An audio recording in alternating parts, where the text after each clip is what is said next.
My name is Kayla Crow. I'm also a member of the Long Beach Recruitment Awareness Project, and I'm also the Educational Development Officer for Anikbayan Long Beach, a progressive Filipino youth and student organization that works predominantly with youth that are highly targeted by recruiters.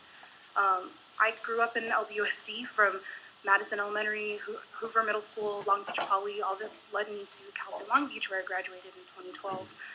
And I have to thank LBUSD really for guiding me to who I've become today. But I am here today as an alumni to address the lack of policy, privacy, and protection for high school students when it comes to recruitment and outreach. I know that during my senior year, I was bombarded by multiple military recruiters in person while I was on campus, while I was waiting for my bus outside of school, and even with calls to my cell phone. Not even letters or calls to my parents, even though I was 16, 17, but directly to me. Um, I was very steadfast when I was younger in my beliefs as I am now, and I knew I was going to go to college. And despite repeating these conversations and debates, these recruiters worked tirelessly to try to wear me down until I, at 17, auto-redialed them and tried to annoy them to get them to stop. I thought it was a good idea when I was younger.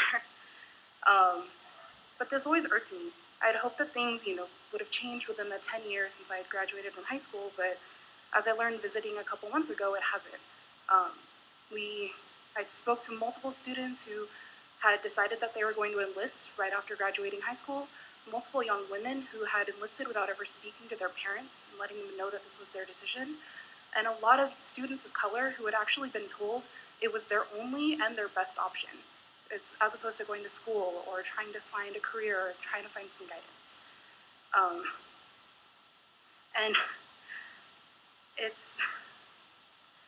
And we've also met a lot of parents, and this is what upsets me the most, is parents who never knew that there was an option for them to protect their children's privacy, to protect their contact information, so that their children can focus on education, like kids should in high school.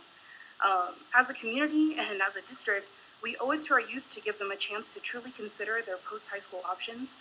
If the conversation of military service is going to happen, it needs to happen between parents and guardians with family and children, not a stranger and a minor. We need to make sure that walking around these campuses, we're seeing that outreach for post-high school options isn't just Humvees and really loud music and free t-shirts, but also college, also careers, trade schools, other options for them.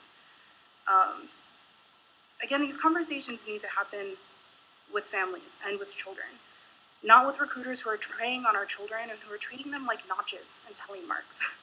And honestly, I have to believe that as a single form at the back of a really big packet at the end of the summer when everybody's trying to gear up to go back to school, that's not doing our students or our future leaders, the people who are going to guide our communities in the future, it's not doing them any justice. So thank you for your time. Thank you, Kayla.